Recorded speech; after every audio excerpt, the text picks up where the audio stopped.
Hello students, this is engineer Farman और आज हमारी वीडियो है basic structure of C program. उससे पहले हम जाएंगे वीएस कोड में और वहाँ पे कोई बेसिक सा कोड लिखेंगे और फिर उसको एक्सप्लेन करेंगे। तो उसके लिए मैं यहाँ पे एक फ़ाइल बना रहा हूँ example.c। फाइल यहाँ पे बन चुकी है। अब हम इसमें कोड लिखेंगे हैश इंक्लूड stdio.h। ये फंक्शन बनाएंगे इसमें मेन फंक्शन, और इसमें प्रिंट करेंगे हम हेलो वर्ल्ड। ठीक है। और अभी ये मैं बैक स्लैश इस वजह से लगा रहा हूँ कि जैसे हम दूसरी स्टेटमेंट लिखें प्रिंट में तो आउटपुट में वो दूसरी लाइन पे हमारे पास शो हो, वरना एक ही लाइन पे शो होगी।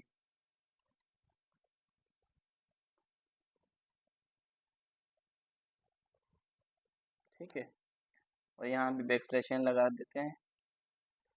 अब इसको हम कंट्रोल सेव करेंगे और यहाँ से जाके इसको रन करेंगे हम। यहाँ पर हमारे प्रोग्राम का आउटपुट आ चुका है। जो पहले प्रिंट फंक्शन में हमने लिखा था हेलो वर्ल्ड, वो यहाँ पे लिखा हुआ है। और मैंने आपको बताया था अगर स्लैश एन लगाएंगे तो दूसरा प्रिंट फंक्शन वो नेक्स्ट लाइन पे आपको आउटपुट शो करेगा। तो ये नेक्स्ट लाइन पे ये जो प्रिंट दूसरे प्रिंट में हमने लिखा था subscribe my channel tech quiz 26। तो अब हम देखेंगे इसमें कि इस लाइन का मकसद क्या है। और ये प्रोग्राम हमेशा स्टार्ट होता है हैश इंक्लूड stdio.h। इसके लिए हम जाएंगे यहाँ पर और इसको एक्सप्लेन करेंगे। ये stdio.h एक हेडर फाइल है सी में जो होती है, और इसका फुल फॉर्म है स्टैंडर्ड इनपुट आउटपुट हेडर।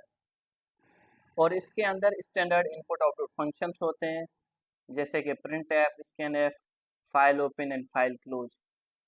ठीक है। ये फंक्शंस इनपुट और आउटपुट ऑपरेशंस परफॉर्म करने के लिए सी प्रोग्राम में यूज़ होते हैं।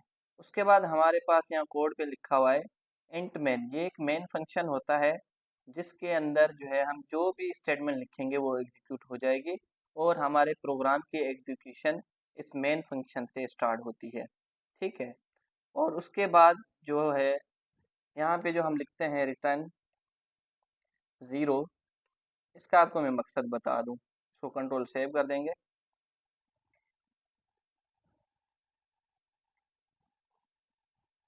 यहाँ पे रिटर्न ज़ीरो में इसका मतलब होता है कि this statement returns the value zero from the main function.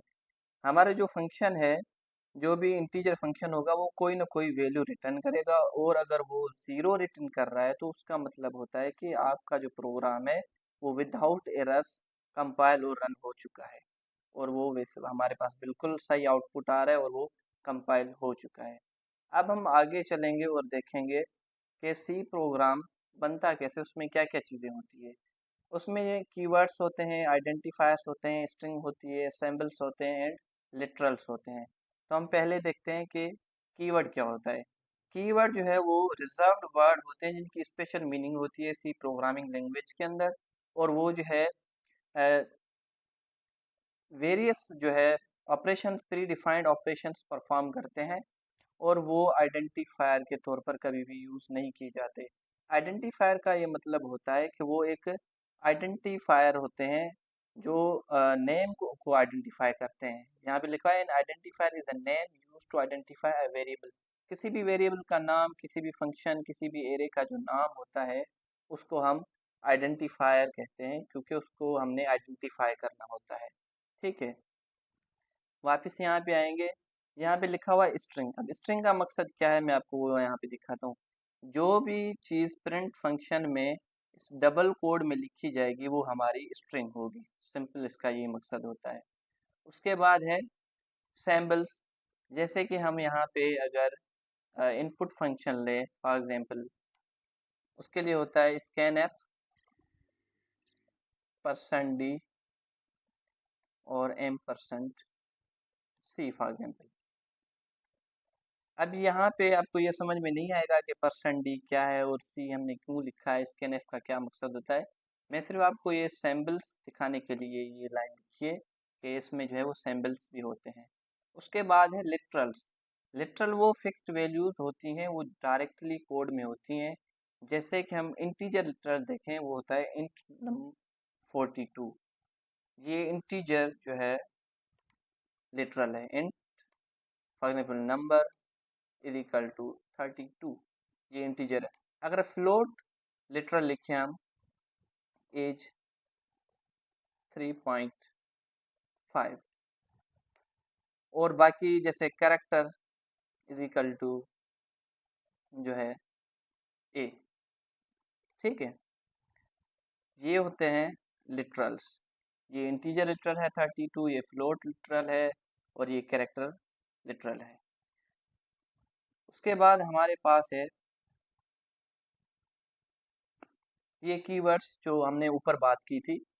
ये सी लैंग्वेज के 32 कीवर्ड्स हैं, जिसमें हमने इंट देखा है, और आगे चल के हम जो है इफ़ एल्स जब स्टेटमेंट पढ़ेंगे, इफ़ होगा, एल्स होगा, डबल यूज़ होगा, स्विच, ये सारे जो है कीवर्ड्स हम आगे चल के इसको मज़ीद समझेंगे, ठीक है। अब आते हैं कोड में। इस कंपाइलर की एक अच्छी बात ये भी है VS कोड की, कि अगर इसमें हम जैसे यहाँ पे स्पेस दे दूँ, या मैं दोनों प्रिंट के बीच में स्पेस दे दूँ और इसको कंट्रोल सेव कर दूँ, और यहाँ से मैं इसको अगेन रन करवाऊँ। अच्छा, ये रन इस वजह से नहीं हो रहा क्योंकि इसको डिलीट करना पड़ेगा हमें, ये डिफाइन नहीं है। अब इसको दोबारा से कंट्रोल सेव करना पड़ेगा। दोनों प्रिंट के बीच में जो स्पेस में दे रहा हूँ, ये आउटपुट में कभी भी नहीं आएगा। उसका रीज़न ये है कि जो ये एक्स्ट्रा स्पेसेस होती है ना, वो कंपाइलर खुद ही उसको इग्नोर कर देता है, एडिटर।